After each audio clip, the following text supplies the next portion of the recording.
Morning everyone and welcome back to my class of mathematics my maths my methods. Class 10th में हम second chapter complete कर चुके थे और आज कर रहे हैं third chapter, that is pair of linear equation in two variables. तो चैप्टर स्टार्ट करने से पहले हम देखते हैं लीनियर इक्वेशन क्या चीज होती है। लीनियर इक्वेशन आप 9th क्लास में भी पढ़ चुके हैं। An equation in the form of ax plus by plus c equals to 0। Linear equation वो होती है जिसमें if a polynomial is equated to 0 or another polynomial, एक पोलिनोमियल को किसी दूसरे पोलिनोमियल या जीरो के इक्वल इक्वेट करते हैं, then it is equation. Okay, अब पोलिनोमियल में भी लीनियर पोलिनोमियल हमने पढ़ा था सेकंड चैप्टर में। लीनियर पोलिनोमियल कौन सा होता है? जिसकी डिग्री कितनी होती है? 1, that is linear polynomial. Now 1 degree की जो इक्वेशन होती है हमारे पास, दैट इज लीनियर इक्वेशन। इसमें हम पढ़ेंगे pair of linear equation in two variable. Pair means दो equations, two equations in two variables. Variable भी दो होंगे इसमें, जैसे यहाँ पे एक वेरिएबल x और एक वेरिएबल y, दोनों की डिग्री 1 है और 1 डिग्री है, तो इसको हम क्या कहेंगे? Linear equation. Linear equation is an equation in which the degree of the equation or power of the variable is highest power of the variable is 1, that is linear equation. And if it have two variables such as x and y, जैसे हम यहाँ पे x और y ले रहे हैं, if it have two variables then the equation is linear equation in two variables। अब हम पढ़ेंगे pair of linear equation में two linear equation। मान लो एक इक्वेशन है a1x plus b1y plus c1 equal to 0 and second equation is a2x plus b2y plus c2 is equals to 0। now this represents a pair of linear equation। two equations means pair। एक equation ये है और एक equation दूसरी है हमारे पास। इसको linear equation क्यों कहते हैं? ग्राफिकली देखें तो इसको लीनियर इक्वेशन क्यों कहेंगे? the graph of this equation is always a straight line। Linear equation का ग्राफ हमेशा स्ट्रेट लाइन होगा। वो स्ट्रेट लाइन ऐसे भी हो सकती है, ऐसे भी हो सकती है, ऐसे भी हो सकती है, इस तरह से भी, किसी भी टाइप से हो सकती है, ठीक है, किसी भी पार्ट में जा सकती है। Then this is a linear equation because its graph is a straight line, so it is linear. अब हमारे पास इक्वेशन मेनली हम तीन टाइप से पढ़ेंगे, उनकी ग्राफिकल रिप्रेजेंटेशन तीन टाइप से होगी। पेयर ऑफ लीनियर इक्वेशन, जब दो इक्वेशंस का हम ग्राफ ड्रॉ करते हैं, एक ही ग्राफ पेपर के ऊपर दो इक्वेशंस को ड्रॉ करेंगे तो उनका ग्राफ कैसा होगा? तीन पॉसिबिलिटीज होंगी हमारे पास। सबसे पहली पॉसिबिलिटी तो ये होगी कि वो कोई भी दो रैंडम लाइंस हैं, दोनों लाइंस एक दूसरे को कट करेंगी, ठीक है। जब दोनों लाइंस एक दूसरे को कट करती हैं, then the pair of linear equation, जो इक्वेशंस का पेयर है, that is said to be consistent। उस पेयर ऑफ लीनियर इक्वेशन को हम कहते हैं consistent and have unique solution. और उसका सिर्फ एक ही सॉल्यूशन होगा, जिस पॉइंट पर वो कट करते हैं वो सॉल्यूशन कहलाता है, ठीक है। If the graph of pair of linear equation is such that the lines intersect each other at a point, then this pair of linear equation is said to be consistent। ऐसे case में pair of linear equation को हम क्या कहते हैं? Consistent कहते हैं, ठीक है। And the two lines intersect each other, दोनों लाइंस एक दूसरे को इंटरसेक्ट करेगी and they have a unique solution, और उनका एक सिंगल सॉल्यूशन होगा, ठीक है। दूसरी सिचुएशन क्या है? दोनों लाइंस, एक ही लाइन के ऊपर दोनों लाइंस आ जाएंगी, एक ये लाइन और दूसरी भी यही आ जाएगी, दोनों लाइंस एक के ऊपर ही आए, एक लाइन है दूसरी उसी के ऊपर आ जाए, then again we call it as pair of linear equation is consistent. इस सिचुएशन में भी इसको कंसिस्टेंट ही कहा जाता है, ठीक है। And the lines are coincident, दोनों लाइंस एक ही लाइन के ऊपर इंसिडेंट होती है, एक ही लाइन पर गिरती है, कोइंसिडेंट कहते हैं। पेयर ऑफ लीनियर इक्वेशन कैसी होंगी? कंसिस्टेंट। और लाइंस कैसी होंगी? कोइंसिडेंट। और उसका सॉल्यूशन कैसा होगा? Many solutions. दोनों लाइन कट कर रही थी तो कैसा सॉल्यूशन था? यूनिक सॉल्यूशन था। अब दोनों लाइन एक दूसरे के ऊपर आएंगी तो इसको क्या कहेंगे हम? Many solutions. कंसिस्टेंट होगा, लाइंस को इंसिडेंट होंगी और मैनी सॉल्यूशंस बनेंगे। ठीक है। तीसरी सिचुएशन, मान लो दोनों लाइंस ना तो कट करती है और ना ही को इंसिडेंट है। जैसे मान लो एक ये लाइन और एक ये लाइन, दोनों लाइंस ना तो कट करती है और ना ही को इंसिडेंट है, तो ऐसी सिचुएशन में हम इसको क्या कहेंगे, inconsistent. And pair of line is parallel, जो दोनों लाइंस है वो क्या होंगी, पैरेलल होंगी। And have no solution. तीसरी सिचुएशन में क्या होगा, अगर दोनों लाइंस कहीं पे भी कट नहीं करती, इस सिचुएशन में पेयर ऑफ लीनियर इक्वेशन क्या होगा, इनकंसिस्टेंट। यहां पे इनकंसिस्टेंट होगा, हैव नो सॉल्यूशन, कोई सॉल्यूशन नहीं होगा। And lines are parallel to each other, lines क्या होंगी, पैरेलल होगी। तो ये तीन सिचुएशंस मेनली हम इसमें पढ़ेंगे। स्टार्ट करते हैं एक्सरसाइज फर्स्ट, जिसमें हालांकि ग्राफ का कोई जिक्र नहीं है, आगे आएगा, बट हमने बेसिक से हमने पढ़ लिया है। अभी हम करते हैं स्टार्ट इसकी first exercise. 3.1 exercise first question. Question है, Aftab tells his daughter 7 years ago I was 7 times as old as you were. Also 3 years from now, क्या कहा उसने, आफ्ताब ने अपनी बेटी को कहा कि 7 साल पहले मैं तुम्हारी एज से 7 गुना था।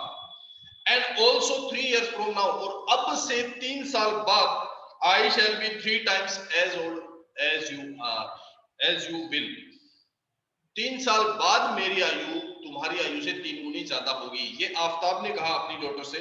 अब इसको हमें क्या करना है, एल्जेब्रिकली और ग्राफिकली दोनों चीजों में रिप्रेजेंट करना है। तो सबसे पहले हम क्या करते हैं, दो इक्वेशंस बनाएंगे। Exercise 3.1 first question, let present age of Aftab, मान लेते हैं आफ्ताब की प्रेजेंट एज कितनी है, x years, and present age of daughter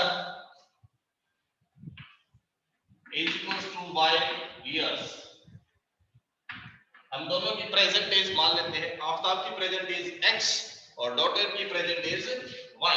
so first condition में क्या लिखा है, 7 years ago, 7 years ago, 7 साल पहले। 7 साल पहले की क्या कंडीशन है, कंडीशन बनाते हैं।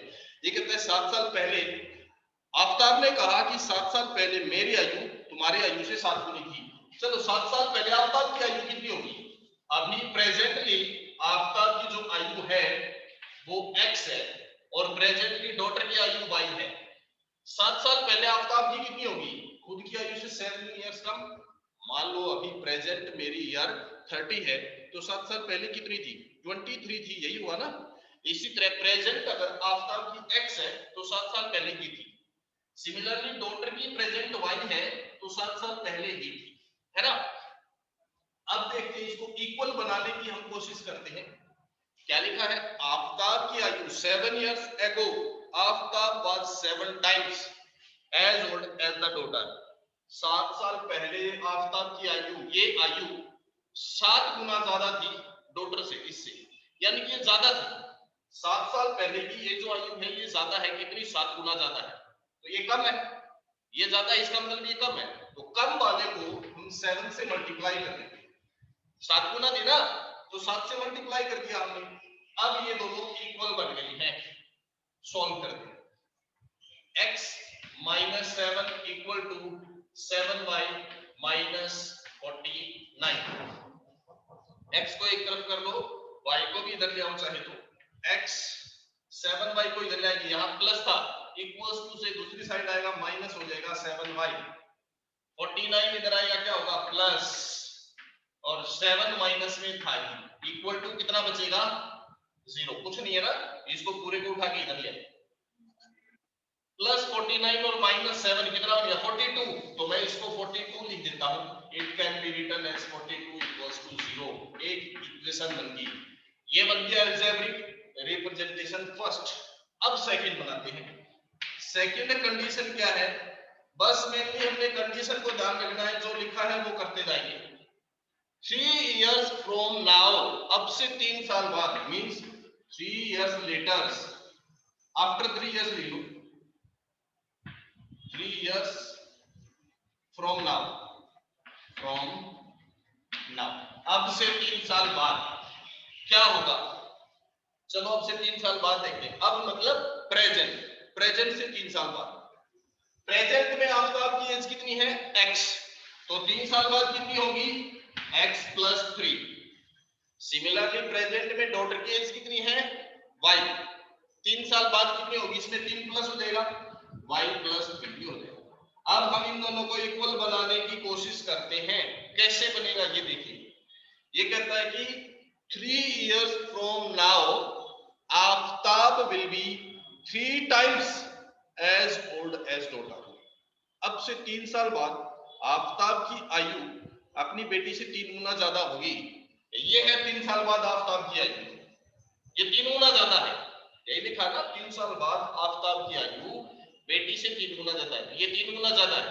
इट मींस ये कम है, तो इस कम वाले को हम क्या करते हैं?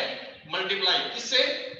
3 टाइम्स है तो 3 से मल्टीप्लाई, 3 टाइम्स है तो 3 से मल्टीप्लाई, 3 टाइम कर देते हैं। अब इसको सिंप्लीफाई कर लो, x प्लस 3 इक्वल टू 3 को y से करते 3y और 3 को 3 से मल्टीप्लाई करेंगे 9।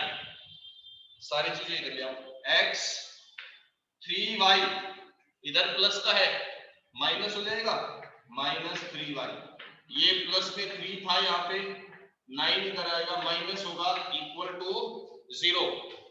अब इस साइड प्लस 3 और माइनस 9 है, तो ये टोटल कितना हो जाएगा? माइनस 6 हो जाएगा। ये लो माइनस 6 इक्वल टू में बच गया 0। ये इक्वेशन नंबर सेकंड एल्जेब्रिक हो गई। ये एल्जेब्रिक रिप्रेजेंटेशन हो गई। तो इक्वेशन 1 और 2 क्वेश्चन था represent it algebraically and graphically also. Algebraically के साथ साथ ग्राफिकली भी रिप्रेजेंट करना है। एल्जेब्रिक तो ये हो गया, अब हम इसको ग्राफिक और रिप्रेजेंट करते हैं। ग्राफ के ऊपर भी रिप्रेजेंट करना है। ग्राफ बनाने के लिए हम क्या करेंगे? दोनों लाइंस की इक्वेशन को एक टेबल बनाएंगे और फिर उसका ग्राफ बनाएंगे। For equation number 1, equation number 1 के लिए टेबल बनाते हैं। मैं डायरेक्ट बना देता हूं टेबल आपको, ठीक है? इधर इक्वेशन 1 और इधर 2 ऐसे बना। फॉर इक्वेशन नंबर 1 और यहां बना देते हैं फॉर इक्वेशन नंबर 2। ध्यान रहे कम से कम 2 वैल्यू जरूर लेनी है हमने, 2 से ज्यादा भी ले सकते हैं आप चाहो तो। ये है x और ये y, x और y दोनों इक्वेशंस में x और y। पहली इक्वेशन में करते हैं हम, एक बार x को 0 रख लो, एक बार y को 0 रख लो।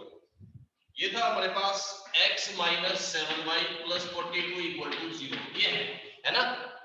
मान लो इसमें हम x की जगह पे 0 पुट करते हैं तो क्या आएगा? 0 करके देखो, इसमें x को 0 रखेंगे तो y कितना आएगा वो देखना है। x को 0 रखो, 0 minus 7y plus 42 equal to 0, ये बना। 0 तो खत्म हो जाएगा, 42 को उधर ले जाओ, minus 7y equal to minus 42, y निकालना है, 7y को उधर ले जाओ, 7 को उधर ले जाओ, यहां क्या था? मल्टीप्लाई, उधर जाएगा तो डिवाइड होगा, तो ये माइनस 42 उसके डिवाइड में माइनस 7, माइनस से माइनस कैंसिल आउट, 7 से 42 कैंसिल होगा 6 पे, तो y कितना आया? 6 आया। हमने x 0 पुट किया तो y आया हमारे पास 6। अब दूसरी बार y को 0 पुट कर लो इसी इक्वेशन में, ठीक है? इजी रहता है 0 पुट करने पर। एक बार x को 0 पुट कर लो, एक बार y को। कोई रूल नहीं है कि आप 0 ही पुट करो, आप कुछ भी पुट कर सकते हो, बट 0 पुट करने पर हमारे लिए इजी रहता है सॉल्व करना भी और ग्राफ बनाना भी। अगर आप 0 पुट ना करके कुछ और करोगे तो भी वो सही है, लेकिन उसका ग्राफ बनाना थोड़ा सा मुश्किल हो जाता है 0 के मुकाबले। इसलिए हम नॉर्मली 0 पुट करते हैं। x को 0 रखा तो y आ गया 6। अब दूसरी बार मान लो हम y को 0 रखेंगे इसी इक्वेशन में, तो x minus 7 multiply 0 plus 42 equal to 0। x minus 7 को 0 से मल्टीप्लाई करेंगे ये तो 0 हो गया, बच गया क्या 42। 42 को उधर ले जाएंगे तो क्या हो जाएगा माइनस बन जाएगा, यानी कि आया माइनस 42। ठीक है। अब इसी तरह दूसरी इक्वेशन में क्या करते हैं हम, इक्वेशन है x minus 3y minus 6 equal to 0, 6 equal to 0। अब इसमें भी वही करके देख लो, एक बार x को 0 रखते हैं, मान लो हम x को रखेंगे 0, तो 0 minus 3y minus 6 equal to 0, यानी कि 0 तो हो गया खत्म, minus 3y equal to minus 6 उधर जाके क्या होगा प्लस 6, तो y इक्वल टू कितना होगा 6 अपॉन माइनस 3, 6 से 3 कैंसिल 2 और ये माइनस 2 आ गया। अब दूसरी बार इसी इक्वेशन में y को 0 रख लो, x minus 3y minus 6 equal to 0 ये था। इस बार हम y को 0 रखते हैं, तो x minus 3 multiply 0 minus 6 equal to 0, 3 multiply 0 ये तो हो जाएगा खत्म, बच गया क्या हमारे पास x minus 6 equal to 0 means x equal to 6। ठीक है, x की वैल्यू कितनी आई 6, y को 0 रखा तो x की वैल्यू आई 6। ये बन गई दोनों के टेबल। अब देखें एक चीज देखें, इसमें वैल्यू 0 6 0 6 माइनस 2 ऐसी है, लेकिन ये माइनस 42 बहुत बड़ी वैल्यू है ना, इनके मुकाबले ये वैल्यू बड़ी आ रही है। तो आप चाहे तो इस 0 को हटाकर कुछ और पुट कर ले ताकि ये वैल्यू छोटी हो जाए, ग्राफ बनाना आसान हो जाएगा। नॉर्मली 0 रखते हैं, जो हमारे लिए इजी सिचुएशन हो हम वो बनाते हैं। अब ये वैल्यू तो छोटी छोटी देखो 0 6 माइनस 2 ऐसी है ना, और ये बहुत बड़ी वैल्यू आ रही है, तो हम इसको चेंज कर लेते हैं। हम यहाँ कुछ और पुट करते हैं, ऐसा पुट करते हैं कि इतनी बड़ी वैल्यू ना आए। क्या थी पहली इक्वेशन, ये थी x minus 7y minus plus 42 equal to 0। क्योंकि ग्राफ बनाते टाइम हमें ये भी ध्यान रखना है कि वैल्यू एक जैसी ही होनी चाहिए लगभग, ज्यादा या तो बड़ी है तो सारी बड़ी बड़ी होनी चाहिए, छोटी है तो सारी छोटी, ये नहीं कि एक बहुत छोटी वैल्यू आ रही है और एक बहुत बड़ी, उसका ग्राफ बनाना भी मुश्किल हो जाता है। इसलिए हम यहाँ कुछ और पुट करते हैं, इस बार y को 0 नहीं रखते, क्योंकि y 0 रखने पर ये बहुत बड़ी वैल्यू आ गई थी। हम कुछ और पुट करते हैं, मान लो हमने क्या किया, इसमें 4 पुट कर दिया या 5 पुट कर दिया। मान लो हमने 5 पुट कर दिया, x y इक्वल टू रखा हमने 5, तो x कितना आएगा माइनस 7 मल्टीप्लाई 5 ये होगा प्लस 42 इक्वल टू 0।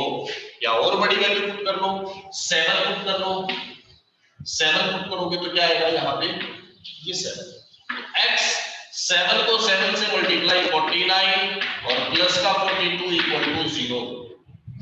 ये x माइनस का 49 और प्लस का 42 माइनस 7 बचेगा, x इक्वल टू 7 कर जाके प्लस ये आया, कितना आया 7 आया। अब ग्राफ बनाना हमारे लिए बिल्कुल इजी होगा, क्योंकि सारी वैल्यूज एक जैसी ही टाइप की है, ना तो कोई बहुत बड़ी वैल्यू है ना कोई बहुत छोटी वैल्यू है ना।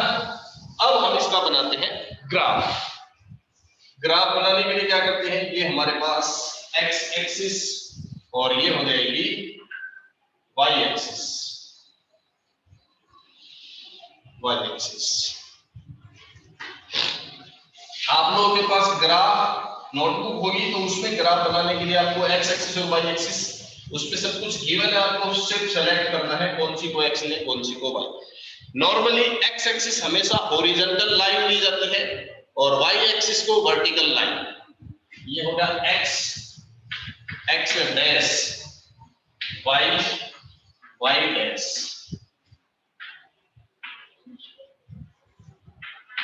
ये हो गया y डैश, ये होता है हमारा ओरिजिन। ये क्या है ओरिजिन, ओरिजिन के कोऑर्डिनेट क्या होते हैं 0 0, ओरिजिन के ऊपर x भी 0 y भी 0। अब बनाते हैं हम पहला x0 y6, x0 y6, but उससे पहले पॉइंट लेने पड़ेंगे। बड़ा से बड़ा पॉइंट क्या है, देखो 7। तो इसमें इस तरह से ये पॉइंट लो कि 7 तक आराम से आ जाएंगे, ज्यादा छोटे छोटे भी मत लो, क्योंकि 7 अगर ये खत्म होगा तो इस पूरे का क्या काम। इसलिए इतने बड़े बड़े पॉइंट लो, सब सारे इक्वल होने चाहिए इस हिसाब से, लेकिन पूरा कवर भी हो जाए, इससे बाहर भी ना जाए और बिल्कुल छोटा भी ना रहे, अंदाजे से लगभग हम इक्वल लेते हैं। ये हमने ले लिया, 7 लेना है ना मैक्सिमम, ये लो 1 2 3 4 5 6 7, ये है ना।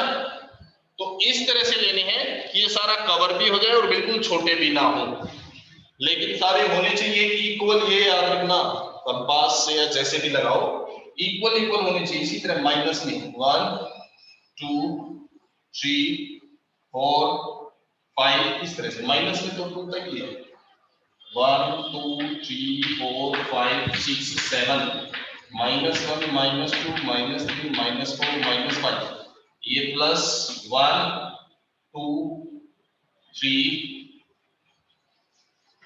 2 3 4 5 6, y में 7 तक जा रहा है, पूरा 4, ये लो 7, ये आ गया। तो कितना हो गया 1 2 3 4 5 6 7।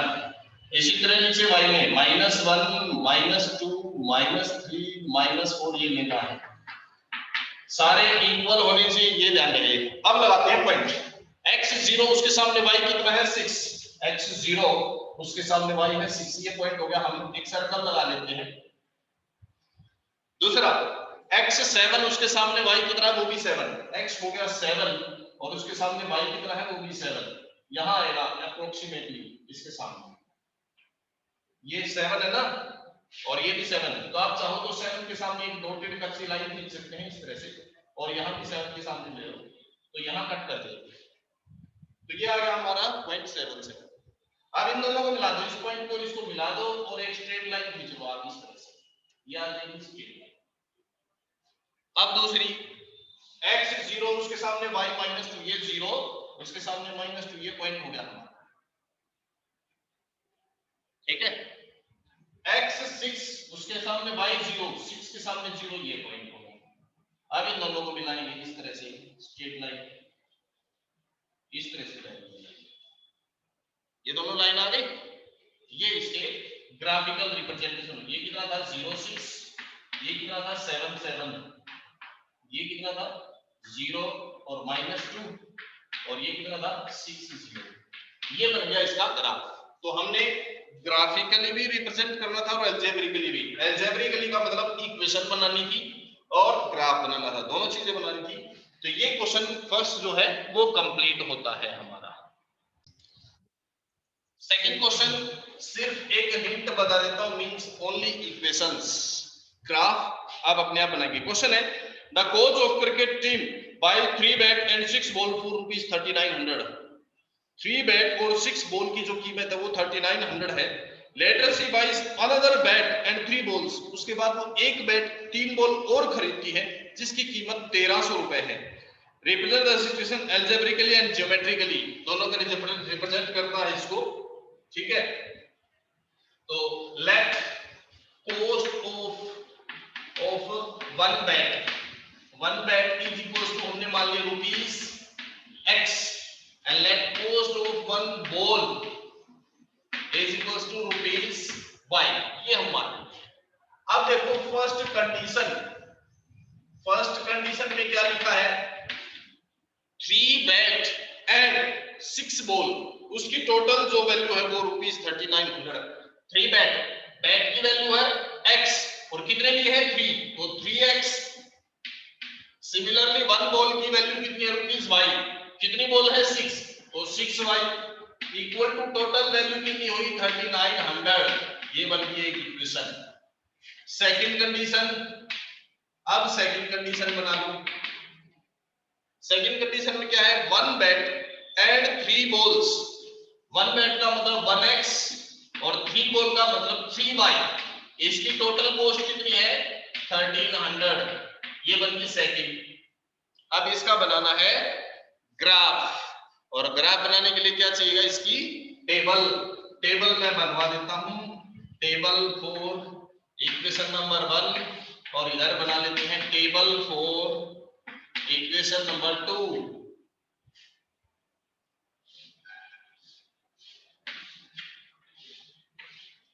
ये मान लो x, ये y। पहली इक्वेशन में मान लो एक बार x को 0 रखते हैं, 0 रखेंगे तो क्या आएगा भाई, 0 प्लस 0 को 3 से multiply 0 plus 6y equal to 3900। ये हो गया, 0 हो जाएगा खत्म। 6y इक्वल टू 3900, y कितना हो गया 3900 अपॉन 6, कैंसिल करो कितना हो जाएगा, कितना हो जाएगा 65 पे हो जाएगा, यही होगा 650, 650 पे, ये हो गया 650। अब दूसरी बार y को 0 पुट कर दो इसी इक्वेशन में, दूसरी बार इसी इक्वेशन में y को 0 रखते हैं, मान लो y को 0 रखेंगे तो क्या हो जाएगा 3x प्लस 6 मल्टीप्लाई y यानी कि 0 इक्वल टू 3900। तो 3x 6 मल्टीप्लाई 0, ये क्या बन गया 0, तो इक्वल टू में क्या बच गया 3900।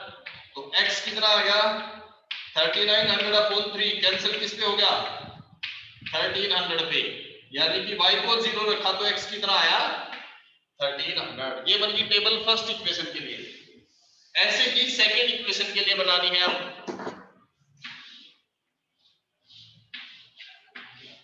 सेकंड इक्वेशन के लिए टेबल बनाते हैं हम, ये x और y, इसमें भी वही करना है, एक बार x को 0 रखो, x को 0 रखते हैं तो क्या आएगा 0 प्लस 3y इक्वल टू 1300, 0 खत्म हो जाएगा, तो y इक्वल टू क्या आएगा 1300 अपॉन 3।